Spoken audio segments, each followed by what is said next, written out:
Bonjour à tous, j'espère que vous allez bien. Après ce petit temps d'absence en face-to-face, on se retrouve pour un nouvel épisode. J'espère que vos vacances se sont bien passées. Donc là, on est fin août, la dernière semaine avant la rentrée pour les enfants, pour les adultes. En tout cas, j'espère que cette période estivale vous a permis de vous reposer, de vous ressourcer, de vous renouveler, de pouvoir aussi prendre du temps avec le Seigneur dans l'intimité, le laisser vous montrer encore les parties sombres qu'il y a dans nos cœurs, les cœurs qui ont besoin d'être guéris, d'être consolés, d'être réconfortés, d'être encouragés. En tout cas, par la grâce de Dieu, moi, ce temps m'a fait beaucoup de bien. J'ai pu me reposer, vraiment être dans ce lâcher-prise. C'est important, on en a besoin d'avoir ces temps de coupure. Merci Seigneur, en tout cas, pour tout ce qu'il a opéré dans nos vies ces derniers jours, ces dernières semaines, et de ce qu'il va continuer de faire parce qu'il nous aime. Pour l'épisode d'aujourd'hui, je voulais vous partager sur un passage de la parole que le Seigneur a mis dans mon cœur et que également par rapport, aux circonstances, les temps dans lesquels on est, personnel, corporel, dans le corps du Christ, dans tout ce cheminement-là. Il nous parle, il nous éclaire, il nous conduit, il nous emmène à aller de plus en plus dans la profondeur, comme j'aime dire. Et je voulais vous partager un passage que j'ai médité avec le Seigneur ces derniers jours, qui je crois qui est important de prendre conscience encore une fois de l'état de nos cœurs. Vous allez vous dire, tu te répètes Michel, mais j'ai envie de dire que Jésus est la lumière des hommes. Donc ça veut dire qu'il est amené à descendre de plus en plus dans nos cœurs, dans les profondeurs de notre être, pour mettre à la lumière ce qui est caché, pour mettre à la lumière des parts d'ombre, qu'on est conscient ou inconscient, pour que justement la parole, la vérité vienne nous affranchir. Parfois, il faut savoir être reconnaissant d'avoir le Saint-Esprit. Comme Jésus a dit que c'est un avantage pour nous qu'il s'en aille afin que le Consolateur, que le Saint-Esprit vienne, afin qu'il nous conduise dans toute la vérité. Et c'est pour ça que c'est important de cultiver cette intimité, de cultiver cette relation et de le laisser être Seigneur tout simplement dans nos vies premièrement. Et ensuite partout où il nous appelle à se répandre au travers de nous. Donc voilà, on va pas plus parler que ça. Ce passage se trouve dans Matthieu chapitre 16. À partir du verset 13, on va lire jusqu'au verset 20. Et puis encore une fois, on va laisser le Seigneur nous faire du bien. Donc Matthieu 16, verset 13. Jésus, étant arrivé dans le territoire de Césarée de Philippe, demanda à ses disciples, « Qui dit-on que je suis, moi, le Fils de l'homme ?» Ils répondirent, « Les uns disent que tu es Jean-Baptiste, les autres Élie, les autres Jérémie ou l'un des prophètes. Et vous, leur dit-il, qui dites-vous que je suis ? Simon-Pierre répondit, tu es le Christ, le Fils du Dieu vivant. Jésus, reprenant la parole, lui dit, tu es heureux, Simon, fils de Jonas, car ce ne sont pas la chair et le sang qui t'ont révélé cela, mais c'est mon Père qui est dans les cieux. Et moi je te dis que tu es Pierre, et que sur cette pierre je bâtirai mon église, et que les portes du séjour des morts ne prévaudront point contre elle. Je te donnerai les clés du royaume des cieux. Ce que tu lieras sur la terre sera lié dans les cieux, et ce que tu délieras sur la terre sera délié dans les cieux. Alors il recommanda aux disciples de ne dire à personne qu'il était le Christ. Dans ce passage, on voit Jésus qui se retrouve avec ses disciples, où il va leur poser une question plus que importante, qui est centrale, j'ai envie de dire, en leur demandant « Qui dit-on que je suis, moi, le Fils de l'homme ?» Donc, pour prendre un peu le contexte, je vais pas tout lire, mais vous prendrez le temps de lire du verset 1 au verset 12 de Matthieu 16. Donc, Jésus va se retrouver à un endroit où il y a les pharisiens et les sadducéens qui vont venir pour lui poser une question afin de l'éprouver. Ils vont lui demander de réaliser un signe qui prouve, qui atteste, lui qui se revendique selon eux le Christ, il voulait un signe pour prouver qu'il était le Christ. Et vous savez, c'est important de comprendre aussi à chaque fois toujours le contexte historique dans voilà la période où Jésus était là, qu'il exerçait son ministère, de comprendre voilà tout ce qu'il y avait autour. Là, à l'occurrence, il avait affaire aux pharisiens et aux sadducéens. Et pour faire court, ce sont ces personnes-là qui ont participé au complot pour que Jésus soit condamné à mort, soit crucifié. Les pharisiens et les sadducéens, ils viennent, ils demandent à Jésus, voilà, fais-nous un signe qui prouve que tu es le Christ. Et Jésus, connaissant leur cœur, connaissant leur intention de cœur vis-à-vis de lui, il leur dit, voilà, vous savez reconnaître les temps. Donc voilà, il leur parle du ciel. Vous savez, par exemple, verset 2, le soir, vous dites, il fera beau, car le ciel est rouge, et le matin, il y aura de l'orage aujourd'hui, car le ciel est d'un rouge sombre. Verset 3. Vous savez discerner l'aspect du ciel, et vous ne pouvez discerner les signes des temps. Verset 4. Une génération méchante et adultère demande un miracle. Il ne lui sera donné d'autre miracle que celui de Jonas. Donc, ce qu'il va dire aux Sadducéens et aux pharisiens, ce n'est pas simplement quelque chose d'un point de vue humain, dans le naturel, parce que là, il leur parle du discernement des temps. Il leur parle que voilà, vous savez, vous avez cette intelligence pour discerner quand il va faire beau ou quand il va pleuvoir, quand il va y avoir de l'orage. Il leur parle non seulement d'un discernement humain, il les amène à comprendre que au niveau d'un point de vue spirituel, vous êtes totalement aveugle. Vous savez, Jésus, il aimait bien prendre des paraboles pour expliquer les réalités spirituelles, à l'occurrence le royaume des cieux. Et là, il leur prend le discernement humain, le discernement physique pour parler de, vous savez reconnaître quand il va faire beau ou quand il va pas faire beau, mais pour reconnaître spirituellement le Christ, vous ne savez pas le faire, vous en êtes pas capable. Et il leur dit, voilà, vous êtes une génération méchante et adultère. C'est des mots très forts et on le voit que Jésus a parfois employé des mots très crus vis-à-vis des pharisiens et des sadducéens. Ce n'était pas juste pour les insulter pour le plaisir, c'était des mots qui portaient une vérité sur qui ils étaient, sur comment ils fonctionnaient. Et du coup, Jésus, voilà, va leur dire, le seul signe que je peux vous donner, c'est le signe de Jonas. Et on sait que le signe de Jonas qui a été avalé par une baleine qui est restée 3 jours et 3 nuits, c'est une représentation de la mort et la résurrection de Christ. Mais voilà, là n'est pas le sujet.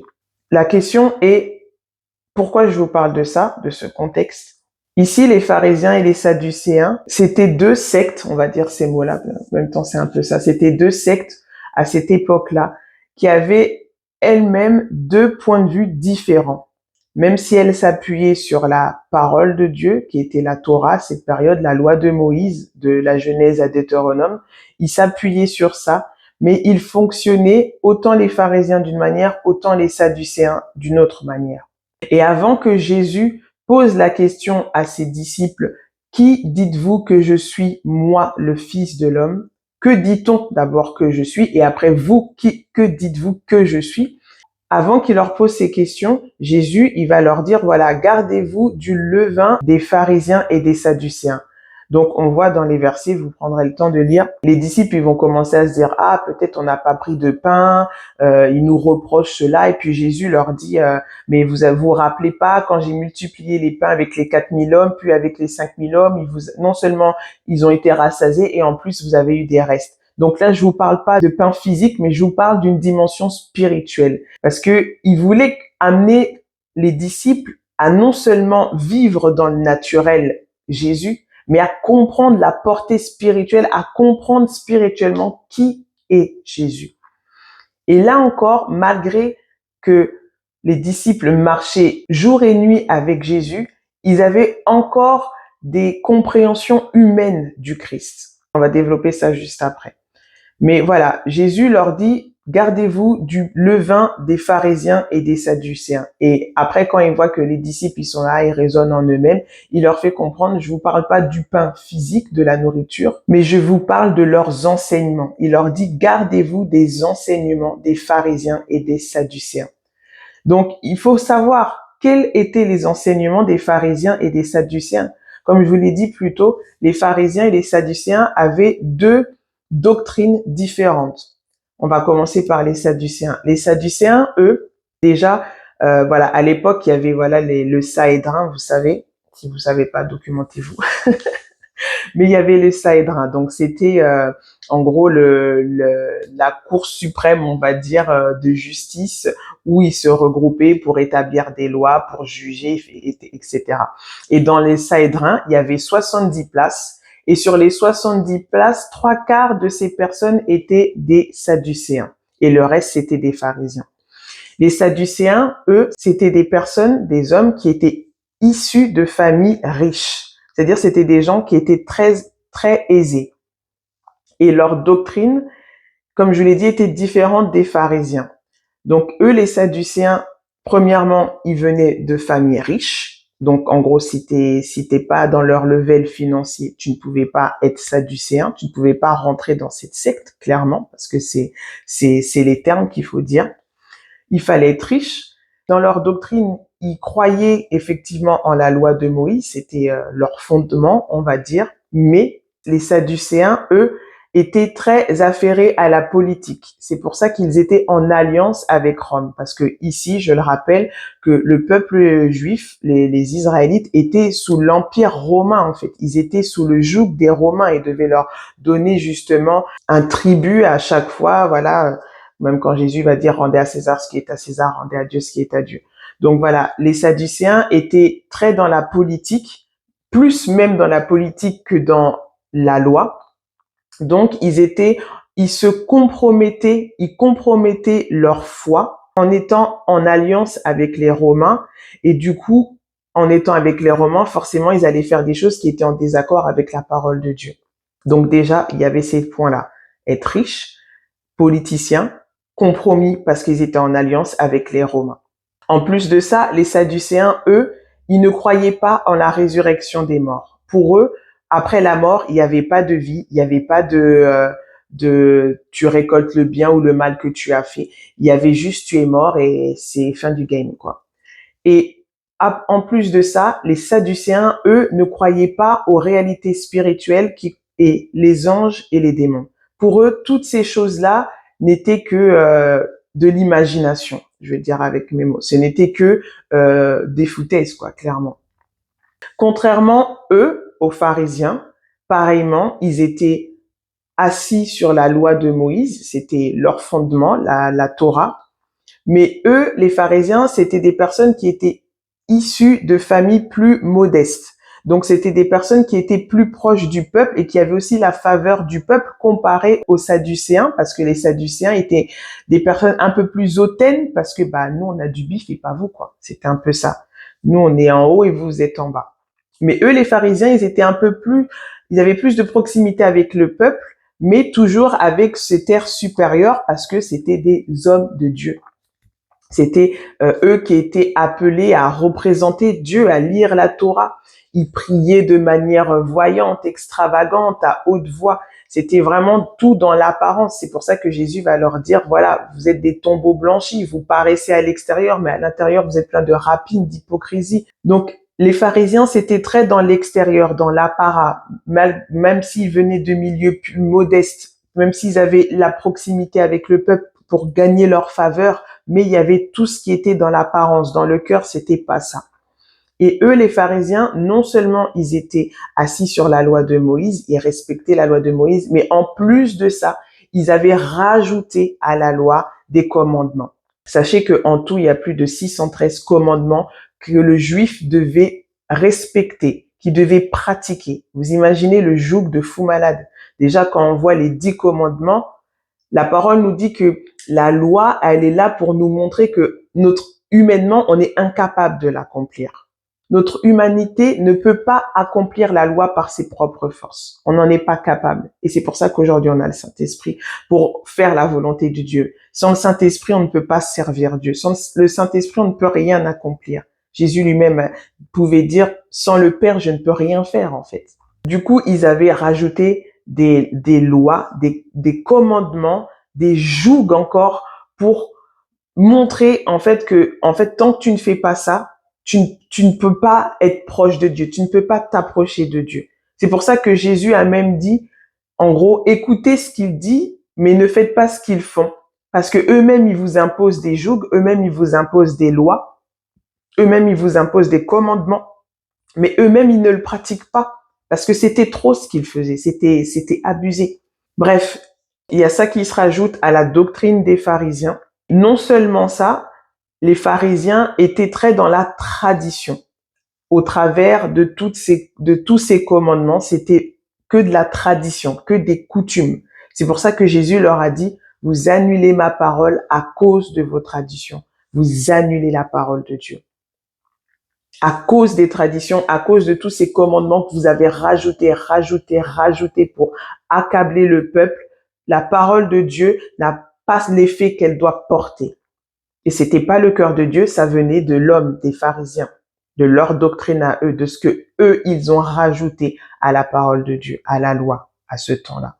Par contre, eux, les pharisiens, croyant la résurrection des morts, eux, les pharisiens, savaient qu'il y avait des anges, qu'il y avait des démons, qu'il y avait, voilà, il y avait cette réalité spirituelle, eux, ils en étaient conscients.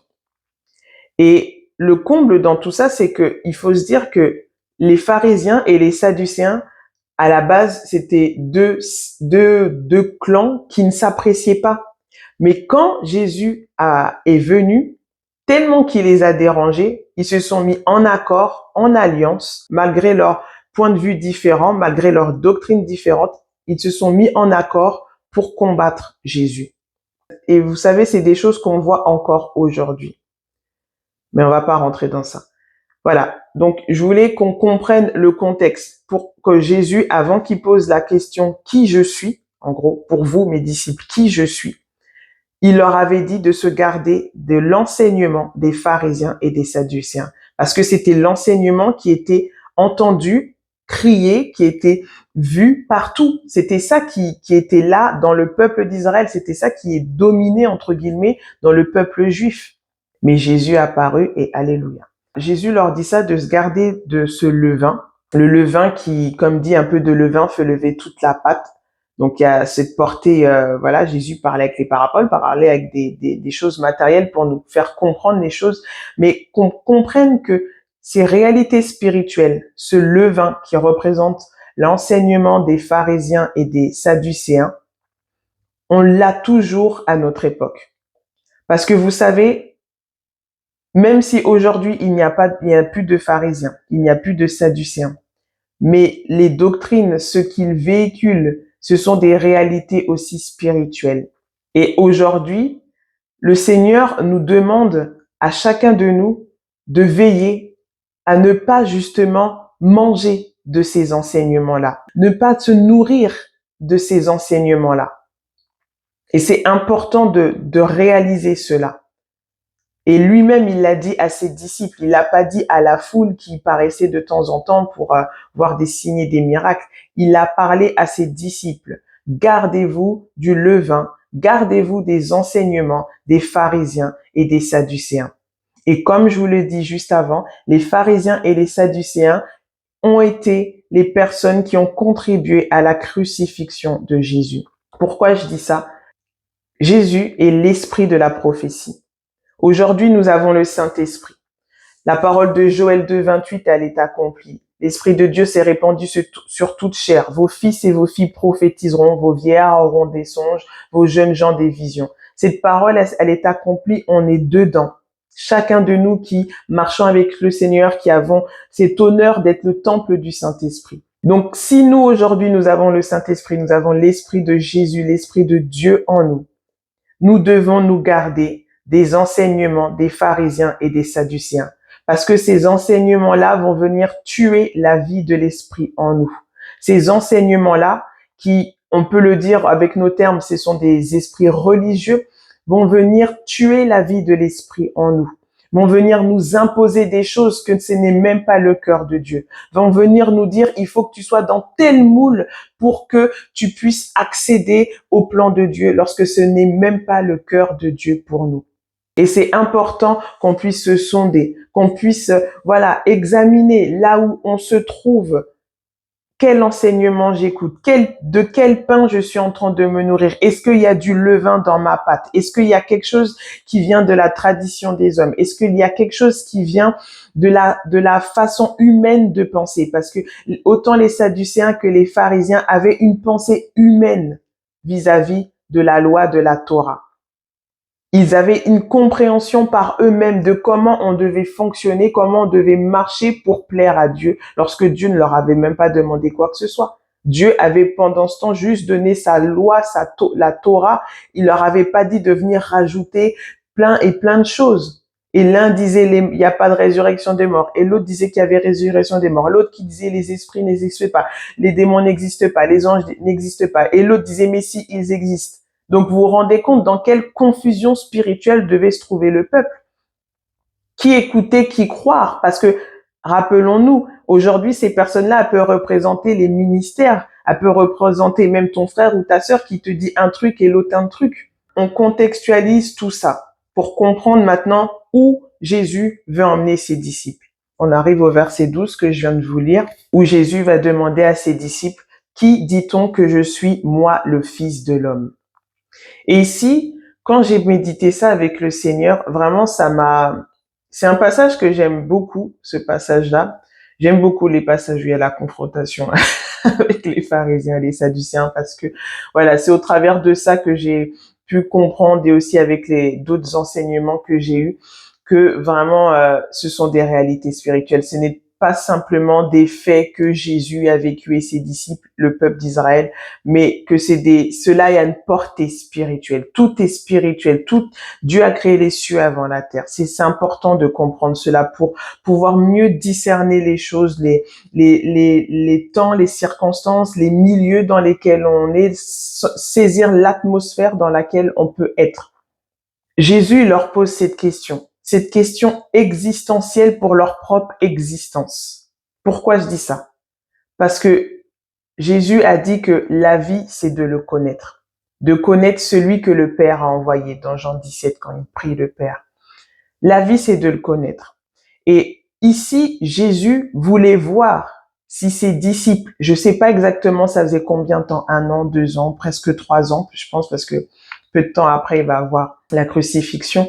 Mais ça faisait déjà un bout de temps que ses disciples marchaient avec lui, qu'ils ont dormi avec lui, ils ont mangé avec lui, ils ont vu des signes, des miracles, ils ont vu Jésus marcher sur l'eau, ils ont vu des choses incroyables que l'œil n'a point vu, ni l'oreille n'a entendu.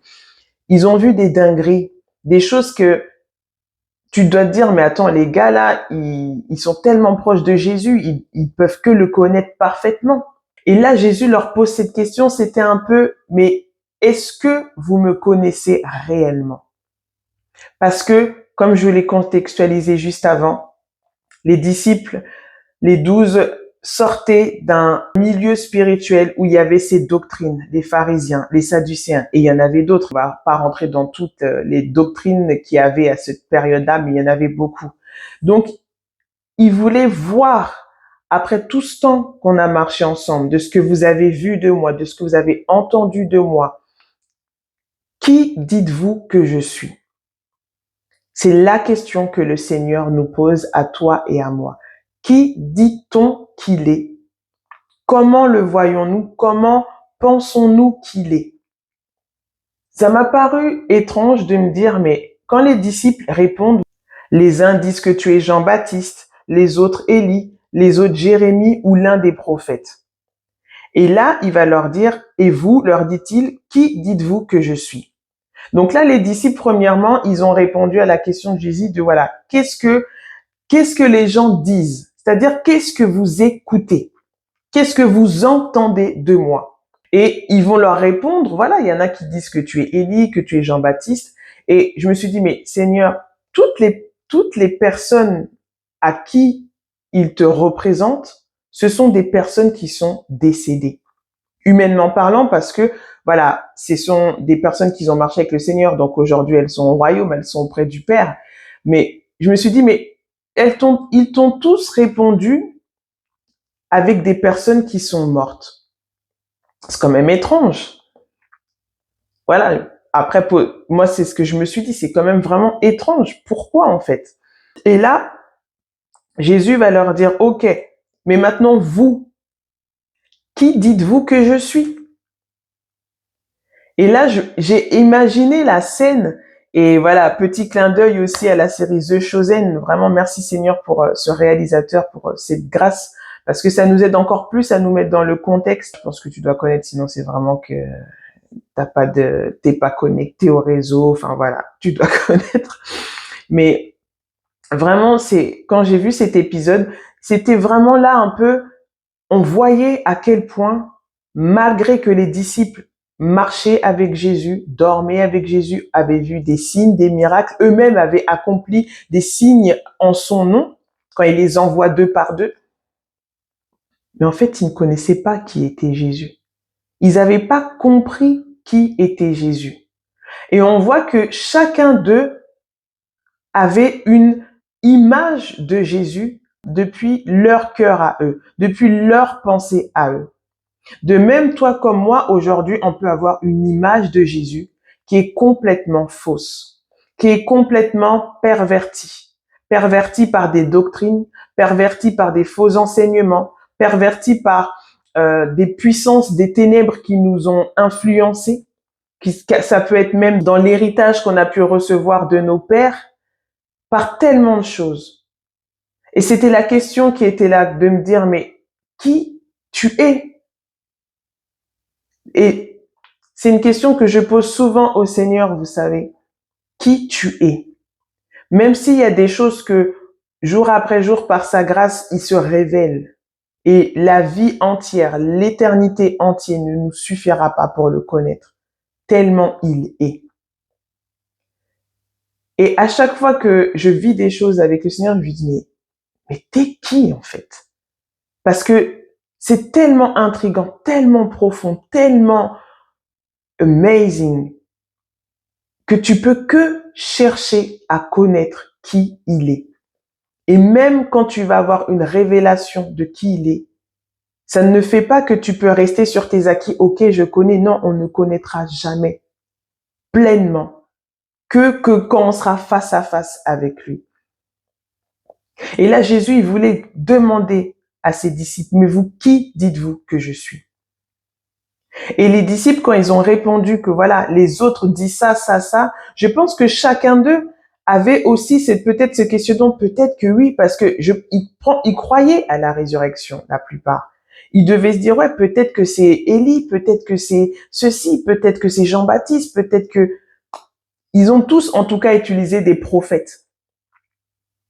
Mais la question était, mais malgré tout ce temps qu'ils avaient marché avec Jésus, ils ne le voyaient pas véritablement comme qui il est. Quand j'ai médité ça avec le Seigneur, comme je vous l'ai dit, c'était voilà, je suis toujours dans ce truc où je cherche à connaître Dieu véritablement. Je me lasse pas de ce que il peut se révéler à moi d'une manière. Aujourd'hui, intellectuellement, on sait que Dieu est bon. La Bible nous dit. Il est bon parce qu'on est là, je suis là, je respire par sa grâce. Alléluia. Il est bon. Il est bon parce que même quand je manque le but, il est toujours avec moi, il demeure fidèle. Il est bon. On le sait. Il y a beaucoup de choses qu'on sait de lui intellectuellement. Mais dans nos cœurs, quand on laisse le Saint-Esprit aller dans les profondeurs, on va se rendre compte qu'on a une image de Dieu qui est fausse. On va se rendre compte qu'on a une compréhension de Dieu qui est fausse, qui est biaisée. On va se rendre compte aussi qu'on a une compréhension de comment le Saint-Esprit doit être ou doit agir qui est complètement limitée à lui. Lui qui est illimité parce qu'il est l'Esprit de Dieu, le souffle de vie.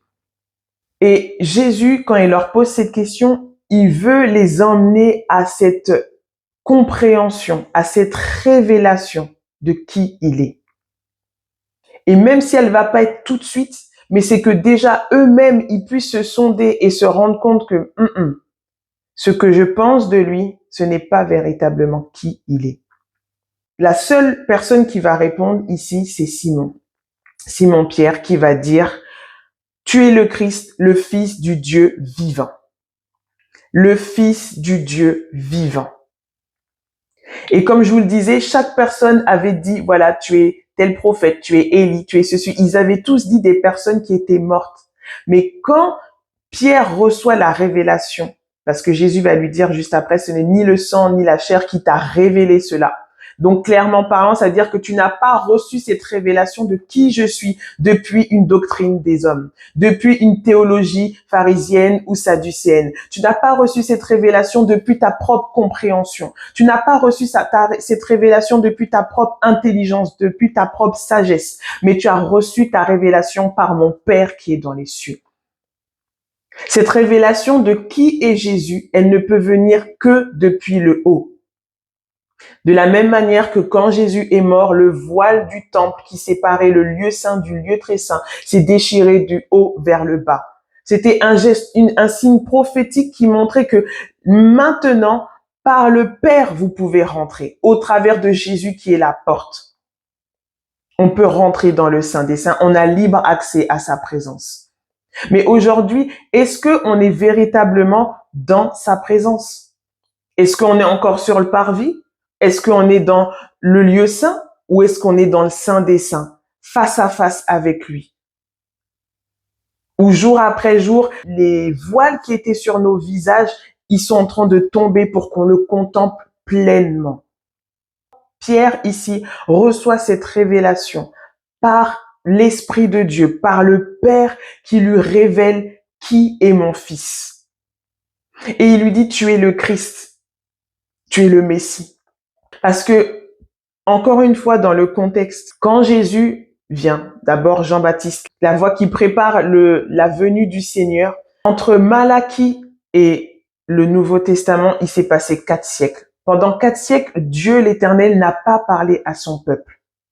Entre-temps, il y a eu beaucoup de choses. Et là, maintenant, le peuple d'Israël est sous la domination des Romains. Ils étaient sous ce joug qui était très pesant pour eux. Comme quand il y a eu la domination de Pharaon sur le peuple d'Israël. Et là, eux, ils espéraient toujours en la loi, en la Torah, qui leur disait que voilà, Moïse a dit, un prophète va vous être suscité du milieu de vous et c'est lui que vous allez suivre. C'est lui qui va vous libérer, en fait. Donc, ils attendaient ce prophète. Ils attendaient le Messie qui va venir comme un puissant roi, qui va venir défoncer les Romains, qui va venir établir le règne de Dieu et avec qui ils vont régner. Ils avaient une pensée du Messie qui était terre à terre, une image complètement humaine. Et on peut les comprendre parce qu'ils vivaient sous un joug. Ils vivaient sous une domination qui était pesante, où ils devaient, voilà, de ce qu'ils gagnaient, ils devaient donner toujours un tribut aux Romains. Ils étaient épiés, ils étaient, voilà, sous un joug d'esclavage, clairement. Dans leur propre terre, en plus. Sur la terre d'Israël.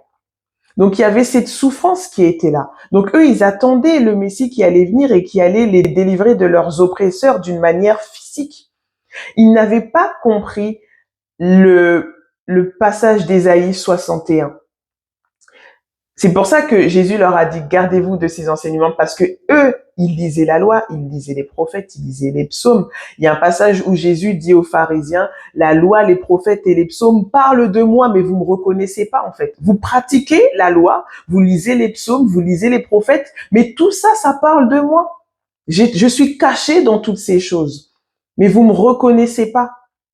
C'est comme si ce voile était sur eux. Ils pouvaient lire la loi, ils pouvaient lire les psaumes, ils pouvaient lire les prophètes, ils pouvaient lire les psaumes où on voit David qui a des révélations où il parle du Messie. Tu vas te faire livrer, tu vas pas ouvrir ta bouche. Il reçoit des chants prophétiques sur la mort du Messie. Les prophètes pareil, Ésaïe 61. Tous les prophètes ont prophétisé le Christ à des manières différentes. Mais là, Jésus leur a dit, mais au travers des choses que vous lisez, que vous étudiez, des choses que vous entendez depuis votre enfance, vous ne me reconnaissez pas. Vous savez discerner les temps, vous savez discerner quand il fait beau, quand il va pleuvoir, vous avez le discernement humain, charnel, physique, mais spirituellement, vous êtes totalement aveugle, vous êtes totalement mort, les gars. C'est ça qui leur faisait comprendre. Parce qu'ils ne reconnaissaient pas Jésus. Ils ne le connaissaient pas. Et là, aujourd'hui, c'est cette question que le Seigneur nous pose. Qui je suis? Pour toi, pour moi, qui je suis? Quelle image avons-nous de lui? Quelle image avons-nous de Dieu? Et vous savez, quand Dieu va donner la loi, il va dire, vous ferez pas d'image taillée, des représentations de moi.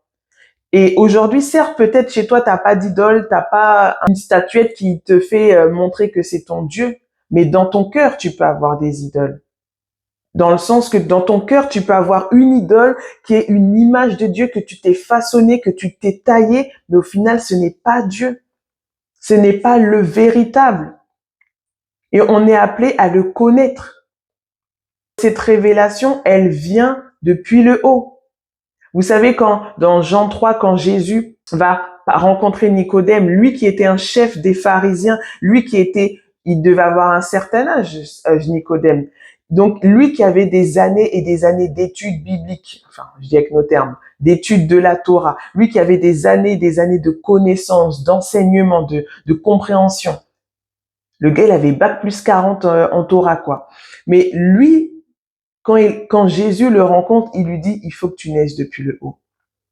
Tu es là, ta tête est bourrée de connaissances, la lettre tue, mais l'esprit vivifie. Il faut que tu aies cette révélation depuis le haut. Il faut que tu naisses depuis le haut. Et aujourd'hui, on peut être là. On peut connaître plein de choses théologiques. On peut avoir fait des écoles théologiques. On peut avoir des diplômes théologiques, des diplômes de pasteur. On peut avoir des diplômes de je suis disciple de Jésus, de carte de membre d'église, tout ce que tu veux. Mais tu connais pas Jésus. Tu connais pas le cœur du Père. Et si tu ne le connais pas, tu te connais pas aussi.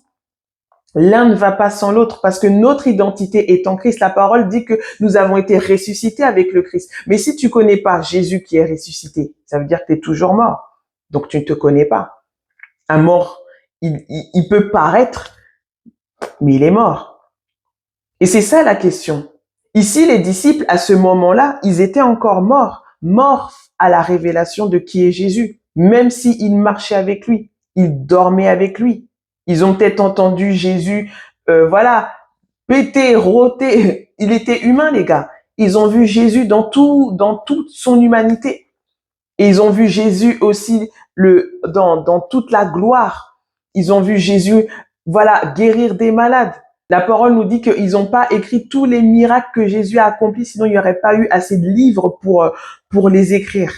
Vous vous rendez compte? Ce qu'on lit dans la Bible, là, ce qu'on lit dans la parole, c'est que un petit pourcentage de tous les signes et prodiges que Jésus a accomplis pendant son temps de ministère, pendant son temps qu'il était sur terre.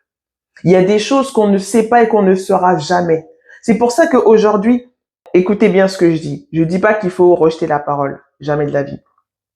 Mais il faut pas enfermer notre connaissance dans la parole de Dieu. Dieu se révèle au travers de sa parole, mais Dieu se révèle dans tout.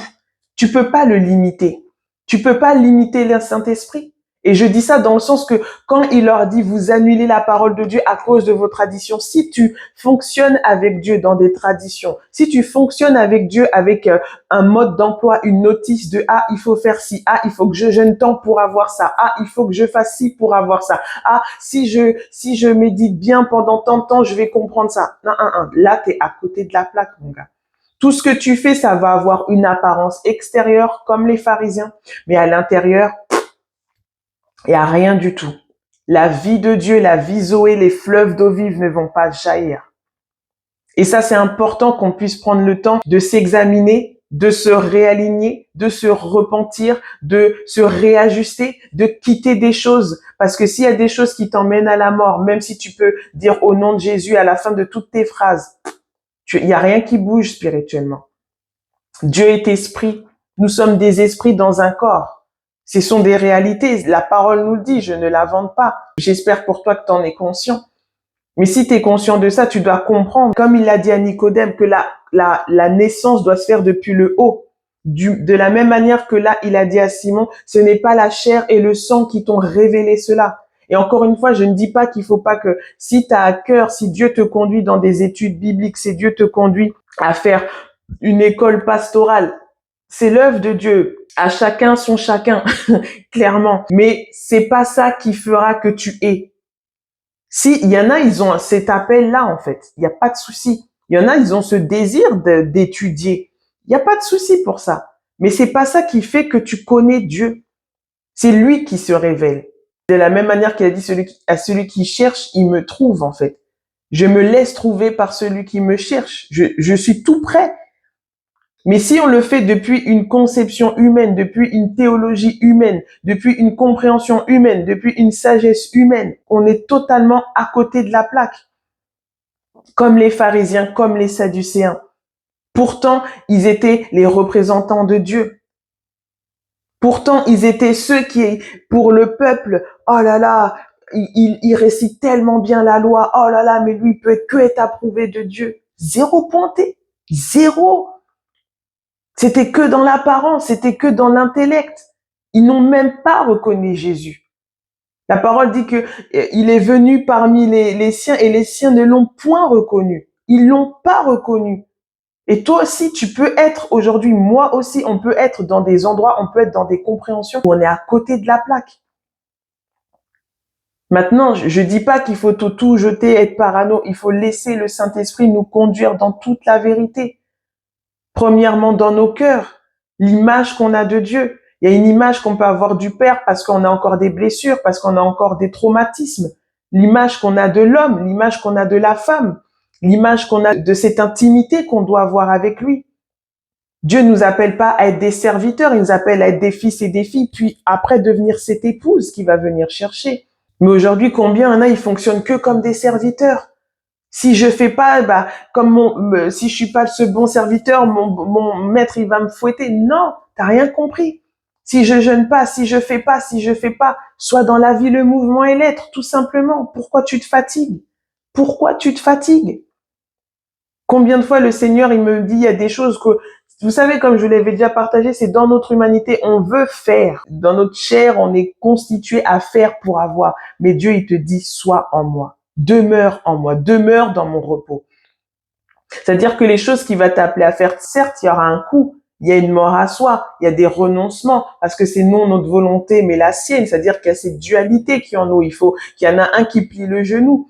Comme Jean-Baptiste a dit, il faut qu'il croisse et que je diminue. Il y a quelque chose qui doit diminuer en nous, notre orgueil, notre ego, des choses où le Seigneur, c'était tes propres désirs, c'était pas les miens, c'est pas ça qui va t'épanouir, c'est pas ça qui va t'amener la vie. Choisis-moi, fais-moi confiance. Donc il y a quelque chose qui va mourir, il y a quelque chose qui va s'écraser, qui va se plier pour que le royaume des cieux puisse croître en nous, Christ en nous, l'espérance de la gloire. Mais maintenant, il y a ce faire-là qu'on va faire. Notre humanité voilà, il y aura ce brisement, comme on dit, parce qu'il y a quelque chose qui meurt, que Jésus prenne plus de place. Mais tout ça, ça se fait dans son repos. Dans son repos. Véritablement. À chaque fois, comme je dis, c'est juste un choix. Quand tu vas choisir la vie, sa grâce va t'accompagner. L'onction nous porte dans ce que lui, il nous appelle à faire et à être en lui. Tout simplement. On peut être fatigué, c'est vrai. On peut, voilà, les choses de la vie fait que, mais l'œuvre de Dieu se fera tant que nous, on s'ajuste à lui, tant que nous, on s'aligne sur ses voies, sur ses plans, sur ses desseins, l'œuvre de Dieu va se faire. C'est ni par force, ni par puissance, mais par son esprit. Donc Jésus, il dit à Simon-Pierre, voilà, ce que tu me dis là, que je suis le Fils de Dieu, c'est vrai. Que je suis le Christ, c'est vrai. Mais ça ne vient pas de toi, Simon. Ça vient de mon Père qui est dans les cieux. C'est pas la chair et le sang qui t'ont révélé cela. C'est mon Père qui est dans les cieux. Une fois qu'il lui dit ça, ce qui est intéressant par la suite, il lui dit au verset 18, « Et moi je te dis que tu es Pierre, et que sur cette pierre je bâtirai mon église, et que les portes du séjour des morts ne prévaudront point contre elle. Je te donnerai les clés du royaume des cieux. Ce que tu lieras sur la terre sera lié dans les cieux, et ce que tu délieras sur la terre sera délié dans les cieux. » Le verset 18 et 19. Une fois que Pierre reçoit cette révélation, une fois que Simon reçoit cette révélation, là, Jésus le baptise Pierre. Donc, il y a le prénom, certes, mais il lui dit, voilà, je t'appelle Pierre, Céphas, dans la vraie version, je t'appelle Pierre, Céphas, et moi, je dis que tu es Pierre, et sur cette pierre, et vous savez, il y a ce passage quand Jésus rentre à Jérusalem, il va dire, voilà, si eux, ils se taient, les pierres vont crier. Et ce passage-là, il est tellement fort. Voilà, peut-être un jour, je vous partagerai ce que le Seigneur m'avait fait prendre conscience au travers d'un chant avec ce passage. Bref. Et il dit, voilà, les pierres vont crier. Et ici, une fois, quand j'ai médité ça, le Seigneur m'a fait comprendre quelque chose.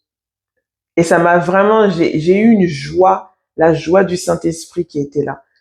Il lui dit, voilà, c'est le Père, c'est mon Père qui est dans les cieux qui t'a révélé cela, qui te révèle qui je suis. Il y a un autre passage qui dit que Jésus va dire, personne ne peut venir à moi si le Père l'a voulu. C'est-à-dire qu'aujourd'hui, toi et moi, si on est là, si toi et moi, on est là à croire en Jésus, c'est parce que le Père l'a voulu. C'est parce que le Père veut que tu le connaisses, parce qu'il est la porte des brebis. C'est que le Père veut que tu sois en lui, au travers de Jésus. C'est que le Père veut que tu sois réconcilié avec lui au travers de la mort et la résurrection de Jésus. Il lui dit, Pierre, s'efface. Moi, je te dis que tu es Pierre et sur cette pierre, je bâtirai mon église. Jésus dit à Simon, parce que tu as reçu cette révélation depuis le haut par mon Père, sur toi, en toi, je vais bâtir mon église. Et l'église que je vais bâtir, les portes du séjour des morts ne prévaudront point contre elle. Je ne sais pas si vous saisissez cela, mais il y a quelque chose que tu dois comprendre et que je comprends et qu'on va comprendre parce qu'on doit comprendre cela. Plus on vit dans la révélation de qui est Jésus, et je te parle pas de Jésus bébé dans les mains de Marie. Je te parle pas de Jésus qui est encore dans le tombeau. Je te parle de Jésus ressuscité. Le même Jésus que Jean, l'apôtre Jean, dans Apocalypse, quand il a vu Jésus ressuscité, lui qui a dormi avec Jésus, lui qui a marché avec Jésus, il n'a pas reconnu ce Jésus-là. Parce que là, il a vu Jésus dans la gloire. Il a vu Jésus, alléluia, qui est là revêtu de la puissance qui a revêtu le nom au-dessus de tout nom. Il a vu Jésus, qui est l'agneau de Dieu immolé. Il a vu Jésus, le Fils de Dieu, assis à la droite du Père. Il a vu Jésus. J'ai même pas les mots pour vous, qu'on comprenne. Ce Jésus qu'il l'a vu là, c'était pas le Jésus avec qui il a marché pendant 3 ans. C'était pas le Jésus terrestre qu'il a contemplé de ses yeux. Lui qui disait, je suis son disciple qu'il aime, qui posait sa tête sur lui. Mais quand il a vu Jésus ressuscité, une fois que Jésus est monté au Père, quand il a vu Jésus, aïe, la parole nous dit qu'il est tombé. C'est le Saint-Esprit qui lui a permis de se tenir devant lui. Il n'a même pas reconnu sa voix. Il n'a même pas reconnu dans son aspect. Parce que là, il voyait le véritable Yeshua. Pas celui qu'il pensait connaître. Mais là, il l'a vu sans voile, sans faux semblance, sans pensée humaine. Il l'a vu tel qu'il est.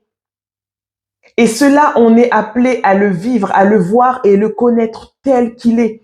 Sans nos raisonnements, sans nos traumatismes, sans nos blessures, sans nos traditions, sans les fausses doctrines, sans les mensonges qu'on a pu croire de lui, mais dans la vérité du véritable qui il est. Il dit à Simon-Pierre, parce que tu as reçu cela, parce que tu as cette révélation de qui je suis, je vais bâtir mon église sur toi. Et l'église que Jésus bâtit en nous, parce que nous sommes aussi cette pierre. Là, on parle pas que simplement de Simon qui est devenu Pierre, mais toi et moi, on est appelés à être cette pierre qui va crier. Et il va dire, tu vas devenir mon église, et cette église que je vais bâtir, que je vais façonner, Christ en nous, dans notre homme intérieur, le royaume des cieux est au-dedans de nous. Cette église-là, les portes des séjours des morts ne prévaudront point contre elle. Et quand j'ai lu ça, j'ai dit, oh my God. J'ai dit, Seigneur, c'est-à-dire que plus on est dans ta révélation, plus tu te révèles à nous, plus je me connais en toi, plus l'autorité, l'onction, tout ce que tu veux, plus quand le royaume des ténèbres va venir te confronter, ils vont voir, non, cette fille, non, ce mec, il est l'église.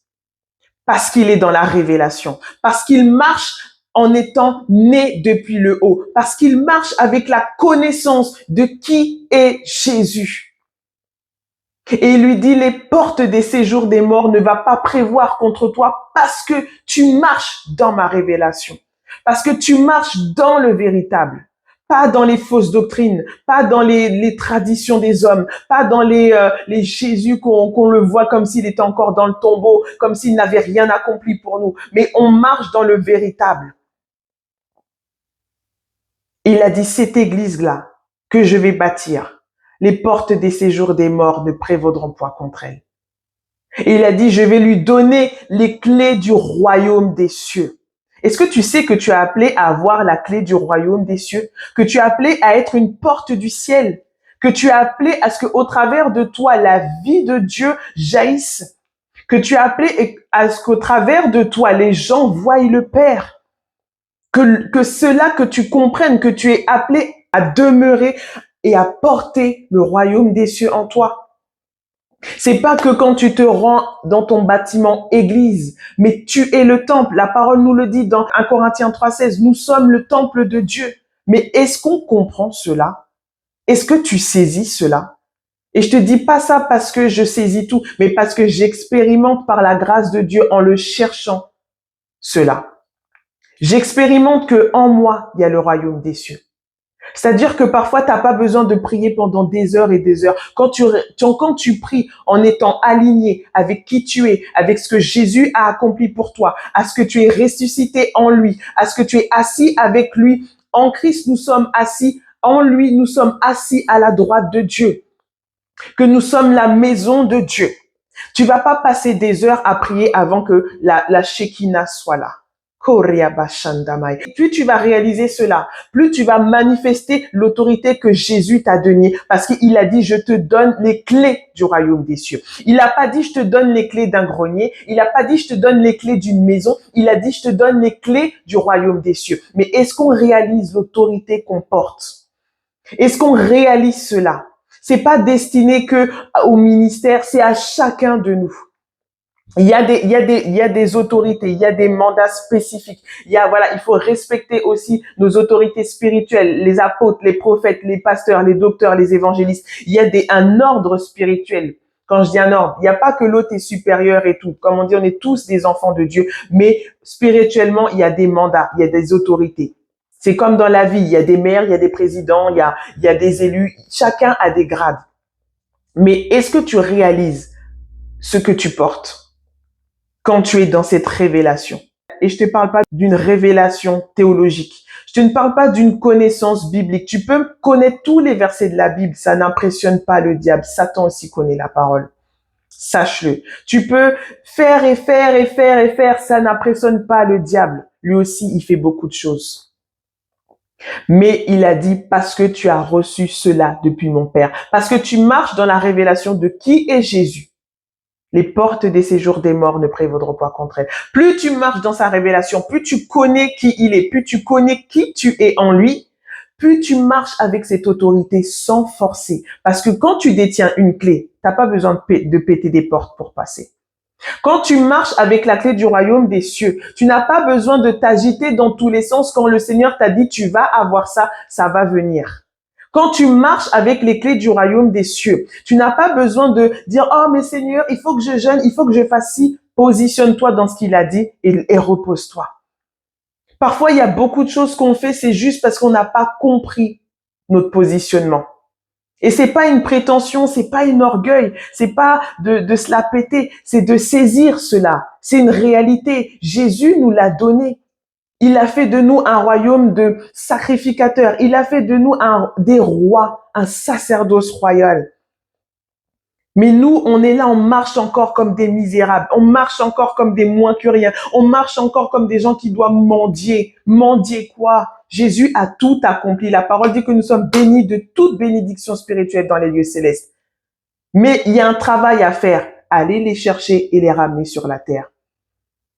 Mais pour ça, il faut que tu marches dans la révélation. Pour ça, il faut que tu marches avec la clé du royaume. Parce que quand le séjour des morts va venir, ô mort est ta victoire, ô mort est ton aiguillon. Il faut qu'il voit Jésus en toi. Il faut qu'il voit le lion de la tribu de Juda en toi et en moi. Pour qu'il plie le genou. Pour aller délivrer les captifs, il faut que tu aies l'autorité de Jésus en toi. Tu vas y aller sinon comme les fils de Séva, tu vas te faire tabasser. Tu vas te faire tourmenter. Parce que t'as pas l'autorité. Les fils de Séva, ils étaient là, ils se te disent, nous, notre père est chef religieux. On y va, on est 7 frères. On a tout ça derrière nous. On a tout notre héritage humain. On va y aller, on va dire le nom que Paul, il utilise Jésus, et puis on va faire aussi notre business. Ça a pas marché, les gars. Ça a pas marché parce qu'il y avait pas la révélation. Il y avait pas la compréhension. Et c'est important de savoir cela.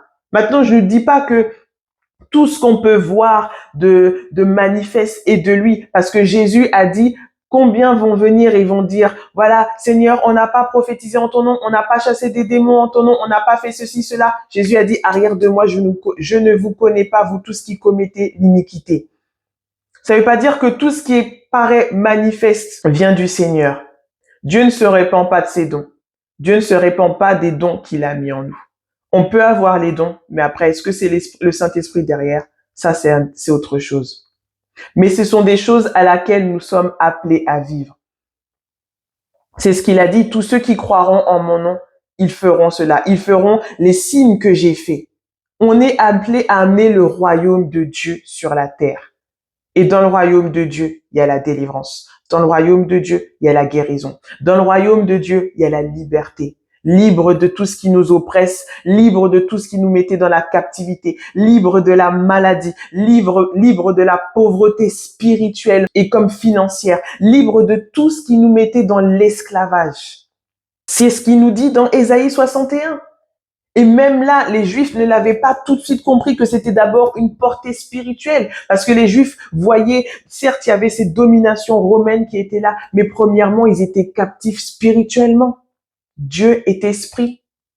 Tu peux être même dans ton assemblée, tu vois qu'il y a plein de choses, ça paraît vivant, mais spirituellement, vous êtes captif. Spirituellement, le dirigeant, il est captif. Spirituellement, tes frères et sœurs à côté de toi, ils sont captifs.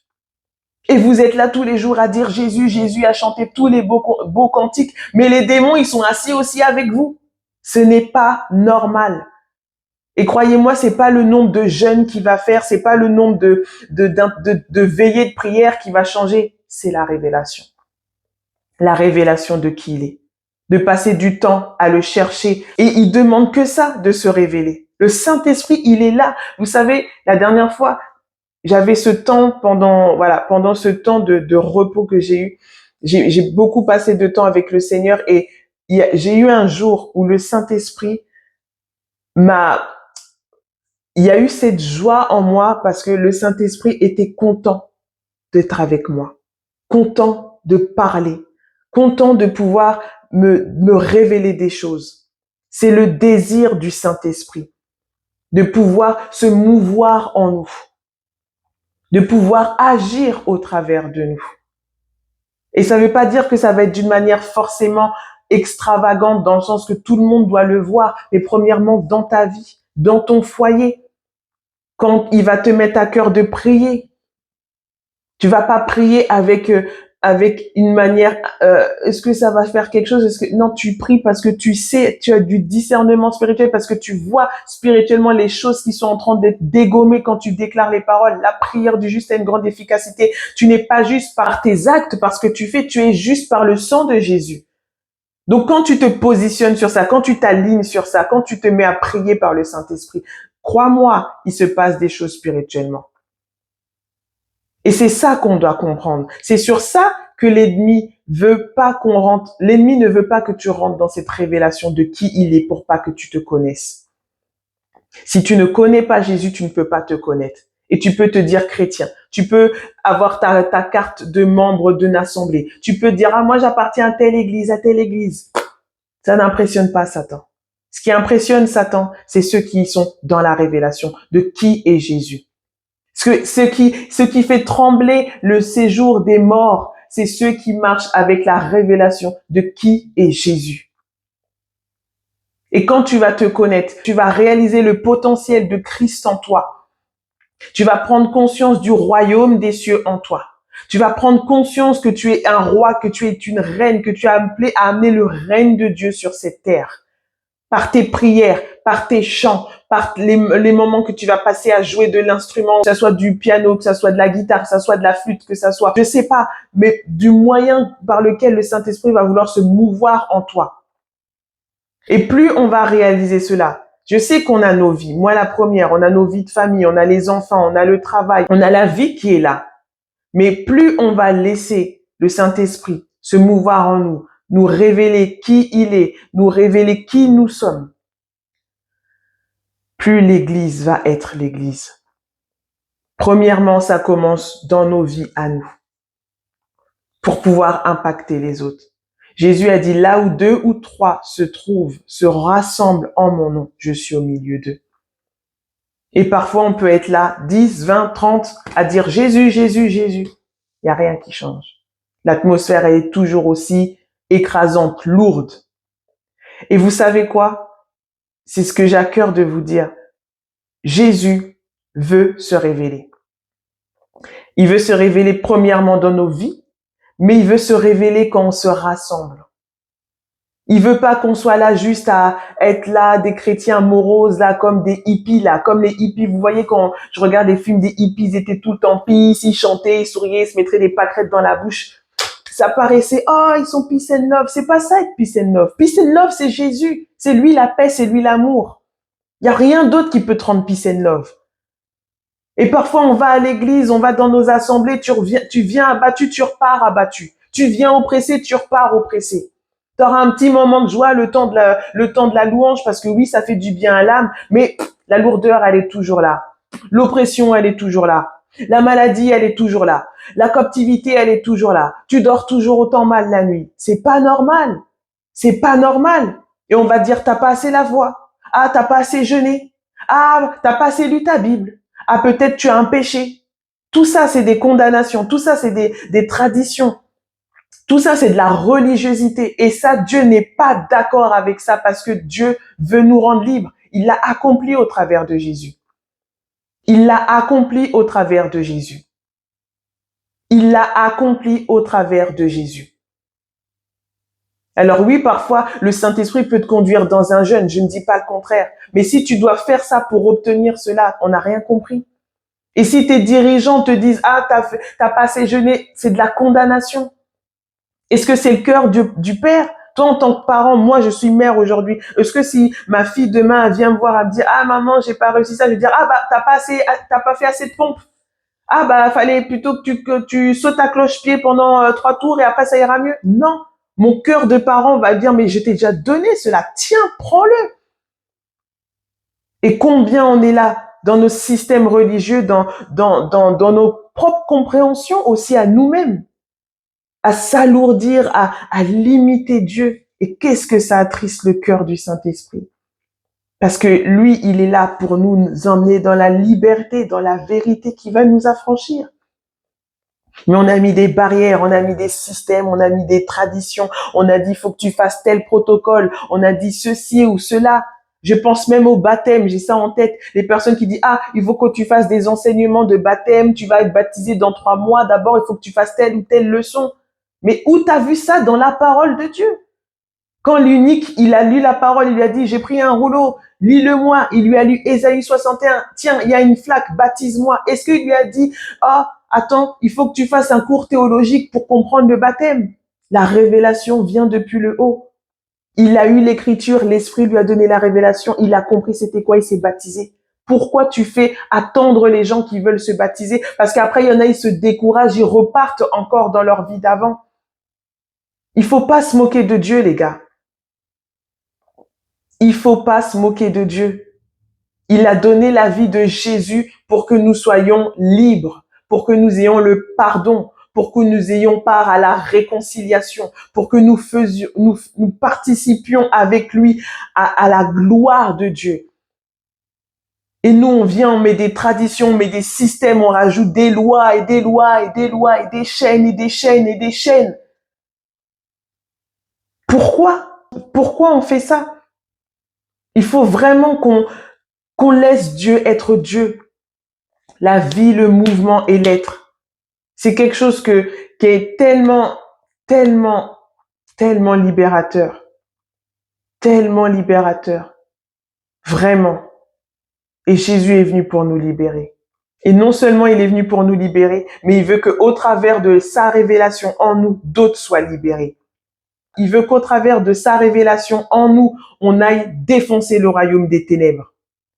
On aille mettre ses ennemis sous ses pieds. Qu'on aille dire à la mort, ô mort, où est ta victoire, ô mort, où est ton aiguillon. Dieu nous appelle à ressusciter des gens. Ça peut être des morts physiques comme les morts spirituelles. Dieu nous appelle à rendre la vue aux aveugles. Ça peut être les aveugles physiques comme les aveugles spirituels. Dieu nous appelle à donner l'entendement aux sourds. Ça peut être les sourds physiques comme les sourds spirituels, ceux qui ont été bloqués spirituellement pour pas entendre la voix de Dieu, qui ont été endurcis, tellement ils ont été brisés. Mais si on n'a pas cette révélation, ou si on le fait d'un point de vue théologique, la lettre tue, l'esprit vivifie. Et c'est important de comprendre cela. À moi la première. Et je le crois que toi et moi, on veut vivre la gloire de Dieu. Et la gloire de Dieu, c'est pas que de frémisser sous l'onction ou de tomber de sa chaise. Non, non, non. La gloire de Dieu, c'est lui pleinement. Il est la gloire. C'est pas quelque chose qu'il a dans sa poche et qui dit, hop, non, c'est lui pleinement. Là où est l'Esprit du Seigneur, là est la liberté. Mais il n'y a pas meilleur que gloire qu'être libre. Quelle autre gloire tu peux me parler là? D'avoir des trophées, des Oscars? Quelle autre gloire tu peux me donner de plus qu'être libre? Être libre du péché. Être libre dans mon cœur. Être libre des oppressions. Être libre de tout ce qui me rendait captif. Être libre de tout ce qui me faisait me sentir esclave. Qu'est-ce qu'il y a plus que ça? C'est ça la gloire. Et c'est ça qu'on est appelé à vivre et à transmettre à d'autres, de la manière dont Dieu le voudra. On n'est pas tous appelés à être se tenir devant une assemblée et prêcher. On n'est pas tous appelés à chanter. On n'est pas tous, ça peut pas être que dans des milieux charismatiques. Ça peut être dans ton lieu de travail, dans l'entreprise que tu as à cœur de faire, dans le travail dans lequel tu fais. Tu peux être, je sais pas, coiffeur et quand tu vas coiffer les gens, Dieu va les toucher en imposant tes mains sur leur tête. Tu peux être dans tellement de choses. Ne limitons pas Dieu. Ne le mettons pas dans une case qui s'appelle bâtiment église. Il est bien plus que ça. Lui-même a dit, quel temple me feriez-vous? Dans quel temple fait de main d'homme je vais habiter? Il habite en toi et en moi. Laisse-le se révéler, laisse-le te faire connaître qui tu es, laisse-le descendre dans les profondeurs de ton cœur pour te montrer, voilà, il y a ci, il y a ça qui te fait avoir une mauvaise image de moi, les blessures du manque du père, les traumatismes, les blessures qu'on a eues avec les hommes pour nous les femmes et les femmes pour les hommes. Tout ça, ça vient impacter l'image de Dieu en nous, véritablement. Et je sais de quoi je parle. Il y a des choses que le Seigneur a déjà mis à la lumière, mais c'est un processus de tous les jours. Parce que comme je vous l'ai dit, l'éternité ne suffira pas pour le connaître. J'aime ce passage qui dit que les cieux des cieux ne peuvent contenir sa gloire. Mais Dieu a décidé d'habiter dans toi et dans moi. Nous qui sommes des êtres si fragiles. Et c'est en toi et en moi qu'il veut se révéler aux autres. C'est en toi et en moi qui veut emmener la vie et la vie en abondance. Mais premièrement, il faut le vivre personnellement. Merci Seigneur. Merci parce que je sais que tu veux te révéler. Il le veut. Et Seigneur, je veux prier pour tout ce qui est en là avec des blocages, tout ce qui vient avec les puissances des esprits religieux. Que voilà, peut-être tu as un arrière-plan religieux, tu as des compréhensions qui viennent de théologie, tout ce qui vient de l'homme. Tout ce qui a été façonné par la main de l'homme dans ta pensée, que ça soit par toi-même, que ça soit l'héritage que tu as reçu de tes pères. Seigneur, je prie pour que toute cette puissance puisse plier le genou et que cette personne qui va m'écouter, qui désire, voilà, rentrer dans cette révélation, mais qui se sent captif, qui se sent bloqué, où il y a ces chaînes, parce que vraiment l'esprit religieux est une chaîne, ça a une influence tellement profonde. Seigneur, je prie que tu puisses venir là où est cette personne et la libérer. J'ordonne maintenant que ces chaînes puissent tomber, que les voiles et les écailles qui étaient sur tes yeux puissent tomber, que là où tu étais sourde pour entendre la voix du Saint-Esprit, là où tu étais sourd, tu puisses entendre maintenant la direction qu'il va te dire et que tu puisses marcher dans cette obéissance. Marcher en lui faisant confiance pleinement. Et que tous les mensonges qui peuvent être encore en toi comme en moi, que le Seigneur vienne les mettre à la lumière et que sa vérité, la vérité que lui, il est, prenne place. Qu'on puisse le voir tel qu'il est, le contempler, qu'on puisse se laisser aimer par lui, qu'on n'ait pas peur d'être aimé par lui parce qu'il est un bon papa, il est un bon Seigneur, il est un bon maître, il est un bon berger. Et il va nous conduire dans des verts pâturages. Amen. Soyez fortifiés, persévérons à chercher à le connaître, car la vie, c'est de le connaître. En dehors de lui, il n'y a point de vie. Véritablement, c'est lui, il n'y a pas autre chose. Il n'y a rien d'autre qui peut nous combler.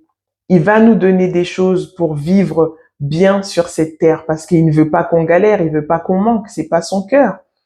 Mais avant tout, la vie, c'est de le connaître. D'être pleinement assis dans notre identité en lui. Et lui en nous. Prenez soin de vous et à bientôt. Bye bye.